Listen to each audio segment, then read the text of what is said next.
Kung babalikan mo ang kasaysayan ng pagkamatay ni Moises, ang sabi kasi sa Biblia, wala daw taong nakakaalam kung saan napunta yung bangkay ni Moises. Ang sabi sa Biblia, Diyos ang naglibing sa katawan ni Moises. Deuteronomio 34:5. Kaya't si Moises na lingkod ng Panginoon ay namatay sa lupain ng Moab ayon sa salita ng Panginoon. Kanyang inilibing siya sa libis ng lupain ng Moab na nasa tapat ng Bet-peor. Ngunit walang sino mang tao ang nakakaalam ng libingan niya hanggang sa araw na ito. So, one of the great mysteries of the Bible is the whereabouts of Moses' remains. Nasaan yung katawan ni Moises? Or we can say, nasaan si Moises? At si Satanas, gusto niya ring malaman ang sagot dyan, kapatid.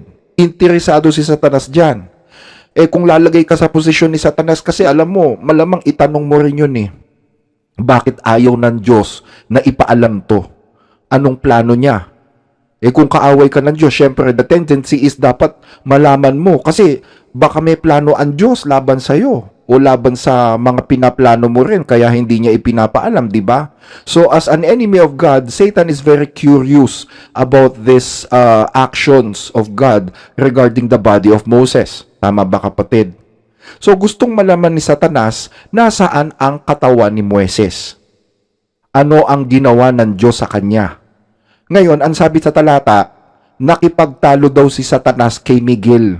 Dito sa aklat ng Judas, chapter 1 verse 9. Ang sabi po dito, subalit si Miguel na arkanghel nang makipaglaban sa Diablo ay nakipagtalo tungkol sa katawan ni Moises, ay hindi nangahas gumamit ng isang hatol na may pag-alipusta laban sa kanya, kundi sinabi, sawayin kanawa ng Panginoon. Sa English, but even the archangel Michael, when he was disputing with the devil about the body of Moses, did not dare to bring a slanderous accusations against him, but said, the Lord rebuke thee. Si Miguel po, para sa inyong kaalaman, ay prinsipe sa langit. He is a prince. At hindi lang siya basta prinsipe, kundi siya rin ang pinuno ng hukbo ng Diyos. Siya ang pinakamataas sa mga anghel ng Diyos sa langit. Mas mataas pa siya sa mga kerubin, sa mga serapin, at sa iba pang mga nilalang na nilikha ng Diyos sa kanyang kaharian sa langit. Ang sabi sa aklat ni Daniel sa 10:21, ngunit aking sasaysayin sa iyo ang nakasulat sa kasulatan ng katotohanan, at walang sino mang tutulong sa akin laban sa mga ito, kundi si Miguel na inyong prinsipe. So ayun ang sabi ni Gabriel kay Daniel, kausap niya si Propeta Daniel, si Miguel ay inyong prinsipe. Meaning, this Michael is the prince of God's people. Siya ang prinsipe ng mga lingkod ng Diyos gaya ni Daniel.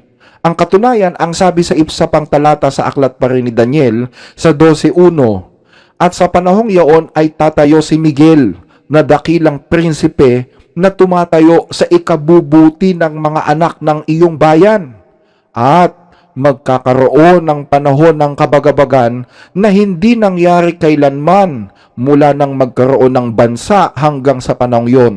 At sa panahong yaon ay maliligtas ang iyong bayan, bawat isa na masusumpungang nakasulat sa aklat. Nakita niyo mga kapatid? Si Miguel ay prinsipe na tumatayo para sa ikabubuti ng iyong bayan, ng bayan ng Diyos. So itong Miguel na ito ay prinsipe sa bayan ng Diyos. By the way, ano ba ibig sabihin ng pangalang Miguel? Yung Miguel ay isang salitang Hebrew, lang ibig sabihin is, who is like God. Siya na kalarawan ng Diyos. Yun ang ibig sabihin ng Miguel. Siya na kalarawan ng Diyos. So, ito po yung dahilan kung bakit nagkaroon tayo ng malakas na paniniwala na ang pangalang Miguel ay pangalan ni Kristo sa pagiging punong anghel at prinsipe sa langit. In the first place, marami namang pangalan si Kristo eh. Parang ang Diyos, maraming pangalan ng Diyos. Si Kristo, tinatawag siyang verbo ng Diyos. Pangalan niya yon.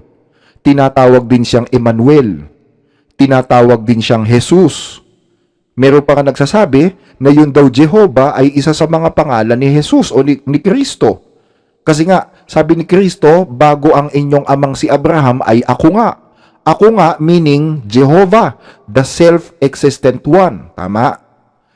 At si Kristo po, siya ay prinsipe ng bayan ng Diyos. Ang sabi sa Gawa 31, siya ay pinadakila ng Diyos ng kanyang kanang kamay upang maging prinsipe at tagapagligtas, upang magbigay ng pagsisisi sa Israel at kapatawaran ng mga kasalanan. So tanong, pwede bang maging dalawa ang prinsipe sa bayan ng Diyos? 'Di ba? So, naniniwala ako na itong si Miguel at si Kristo ay iisa. In the sense na yung pangalang Miguel ay isa sa mga pangalan ni Kristo sa langit. At dito po nakipagtalo si Satanas. Nakipagtalo si Satanas kay Kristo patungkol sa katawan ni Moises. Kasi gustong malaman ni Satanas, saan ninyo dinala si Moises? Bakit hindi ninyo sinabi sa mga tao? At bakit kahit sa mga anghel, hindi ninyo sinabi kung nasaan si Moises? So, inaakusahan ni Satanas si Miguel na hindi fair. Sabi siguro ni Satanas, kung fair kayo, kung patas kayo, wala kayong ililihim sa mga anghel at sa mga tao. Bakit ayaw ninyong sabihin kung nasaan ang katawan ni Moises, lalo't hinahanap siya ng mga Israelita? Kasi alam nyo, mulat-mula pa naman, yan naman talagang akusasyon ni Satanas sa Diyos na ang Diyos is unfair, na ang Diyos is naglagay ng mga kautusan, ng mga limitasyon para limitahan ng mga tao. Kung ang Diyos, Diyos ng kalayaan, kung siya'y malaya at nagpapahalaga siya sa desisyon ng mga nilalang niya, dapat hindi na siya naglagay ng mga utos. Dapat hinayaan na lang niya yung kanyang mga nilalang na magdesisyon kung anong dapat nilang gawin sa sarili nila, di ba? So, yun ang akusasyon ni Satanas. In that sense, Satan is accusing God of being an unfair and an unjust God. At pati itong katawan ni Moises, pinagdiskitahan ni Satanas. Ginamit niya ito para lalong pagtibayin yung kanyang akusasyon sa Diyos. Sabi ni Satanas, pati ba naman itong katawan ni Moises is nililihim mo pa?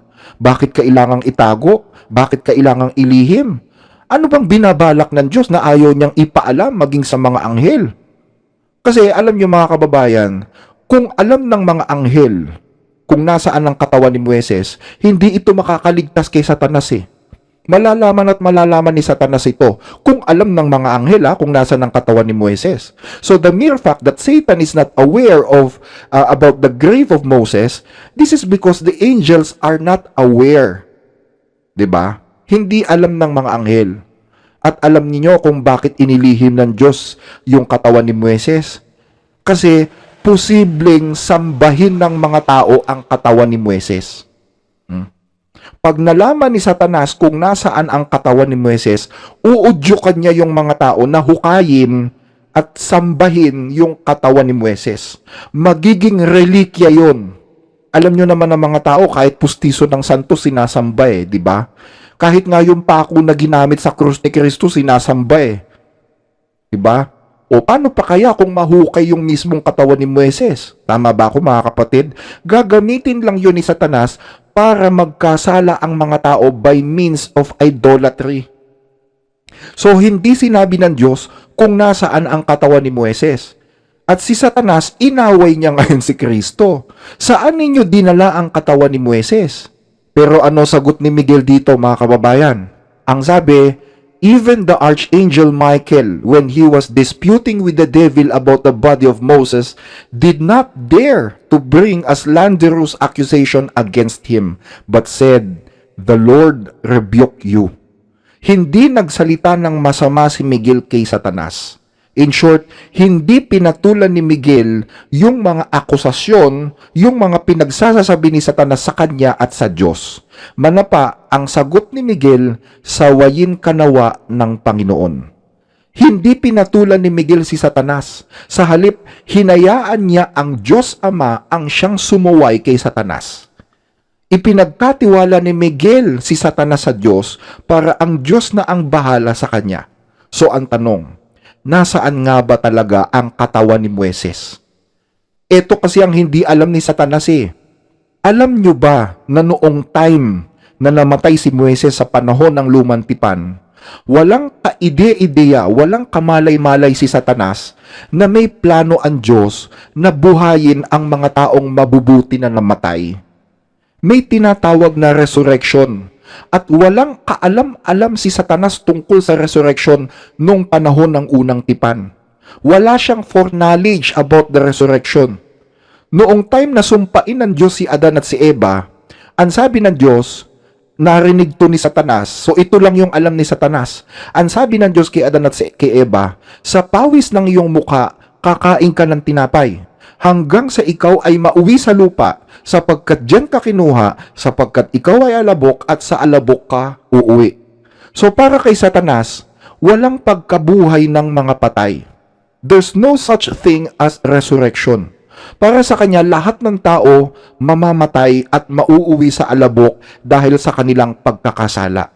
At yun naman talaga ang gustong mangyari ni Satanas. Mamatay ang lahat ng mga tao. At kapag namatay ang lahat ng mga tao, that is the sign na nanalo si Satanas sa Diyos. That is the sign of his victory over God kapag ang lahat ng mga tao namatay. Kaya nga ang sabi sa aklat ng Hebreo sa 2:14, dahil sa ang mga anak ay mga may bahagi sa laman at dugo, siya naman ay gayon ding nakabahagi sa mga ito upang sa pamamagitan ng kamatayan ay kanyang malipol. Yaong may paghahari sa kamatayan sa makatwid ay ang dyablo. So the devil is the ruler or the king of death. Siya ang may paghahari sa kamatayan. Kapag patay ka, ikaw ay nasa ilalim ng paghahari ng dyablo. So, since si Moises ay namatay, ang claim ni Satanas sa Diyos, akin si Moises. Patay siya. So, si Satanas bilang may paghahari sa kamatayan, inaangkin niya ang katawan ni Moises. Akin ang katawan ni Moises dahil patay siya. Pero nasaan nga ba ang katawan ni Moises? Bakit ninyo siya itinago? Yun ang sinasabi ni Satanas sa Diyos. Akin siya, sabi ni Satanas. Saan ninyo siya dinala? Alam nyo, walang kamalay-malay si Satanas na kaya itinago ng Diyos ang katawan ni Moises ay para baguhin at buhayin. Para i-resurrect. Walang alam si Satanas sa plano ng resurrection. Akala niya, pagpatay na wala ng pag-asang mabuhay. Kaya hinihingi niya ngayon yung katawan ni Moises dahil para saan pa para itago yun. Gagamitin niya yon para lalong dayain ang mga tao. Wala siyang alam na gusto pala ng Diyos na buhayin yung katawan ni Moises. Na may plano ang Diyos na buhayin yung kanyang katawan. And that's the reason kung bakit hindi ipinaalam ng Diyos kung nasan yung katawan na yun. Dahil pag nalaman ni Satanas, kukunin niya yun. At ano ang katunayan? Na binuhay nga ng Diyos yung katawan ni Moises. Eto, pakinggan ninyo sa aklat ng Lucas, chapter 9, verse 33. At nangyari, samantalang sila'y nagsisihiwalay sa kanya, sinabi ni Pedro kay Jesus, Guro, mabuti sa atin ang tayo'y dumito at magsigawa tayo ng 3 dampa. Isa ang sa iyo, isa ang kay Moises, at isa ang kay Elias. At hindi nalalaman ang kanyang sinasabi. So ayon, yung Moises na akala ni Satanas na patay na, nagpakita sa mga apostol kasama si Kristo doon sa Mount of Transfiguration. So kung lalagay kayo sa posisyon ni Satanas, yung Moises na hinahanap mo na nakipagtalo ka pa sa Diyos dahil sa kanya, bigla mong nakita na kasama ni Kristo. Ano palagay nyo na ang naging reaksyon ni Satanas dito, mga kababayan? Aba, gulat na gulat si Satanas. Kasi yung hinahanap niyang Moises, ayun, buhay. Kasama ni Elias. So dito, nalaman ni Satanas na kaya pala itinago ng Diyos ang katawan ni Moises kasi plano ng Diyos na buhayin itong muli. Dahil once na malaman ni Satanas kung nasaan yung katawan na yon, huhukayin niya yon at gagawin niyang relikya para ipasamba sa mga tao tulad nung ginawa doon sa Nehustan. Alam niyo yung Nehustan? Yung ahas na tanso na ipinagawa ni Moises. O kalaunan, sinamba ng mga Israelita yun bawal. Bawal sambahin yun. So kung makikita yung katawan ni Moises, baka ganun din yung gawin nila.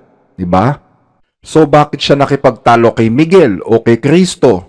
Kasi na kay Miguel ang katawan ni Moises. Nalaman ni Satanas na kinuha ni Miguel ang katawan ni Moises dahil siya ang bubuhay dito. Remember the words of Christ, John 11:25, I am the resurrection and the life. Whoever believes in me, even if he dies, will live. So kinuha ni Miguel ang katawan ni Moises dahil siya ang bubuhay dito. Bubuhay niya si Moises at gustong bawiin ni Satanas yung katawan na yon sa paniniwala na may authority siya sa katawan ng isang taong patay. So dito mga kababayan, anong leksyon ang makukuha natin? Dito makikita natin talunan si Satanas. Satan is a loser. Yung buong akala ni Satanas na may authority siya sa lahat ng mga taong patay, kahit pa sa mga pumanaw na lingkod ng Diyos, sinira ng Diyos yun. Hindi mananatili ang isang alagad ng Diyos sa hukay.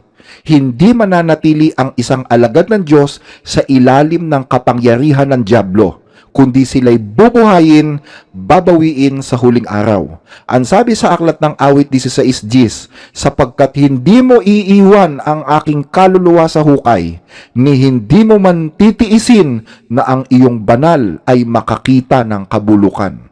Gusto ni Satanas na mabulok sa hukay, sa libingan ang lahat ng mga tao at manatili sa ilalim ng kanyang kapangyarihan. Pero sabi sa Biblia, hindi mo iiwan ang aking kaluluwa sa Sheol. Hindi mo titiisin na ang iyong banal ay makakita ng kabulukan. At ito ang hindi naintindihan ni Satanas noong panahon ng lumang tipan. Kaya siya nakipag-away noon sa katawan ni Moises gaya ng ulat ni Judas. Pero sa pamamagitan ni Kristo, naging maliwanag na sa atin yung plano ng Diyos na inilihim niya sa loob ng mahabang panahon at hindi nalaman ni Satanas o ng mga anghel man.